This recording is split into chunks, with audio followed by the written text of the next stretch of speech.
Dikatakan, hasil dari pemeriksaan ternyata ditemukan ada 71 orang yang terdiri dari pengunjung dan karyawan.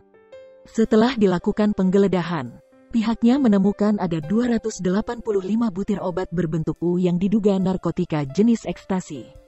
Setelah dilakukan pengecekan, dari 71 orang ada 51 dinyatakan positif amfetamin dan metametamin, atau positif ekstasi atau INEX, serta sabu, jelasnya.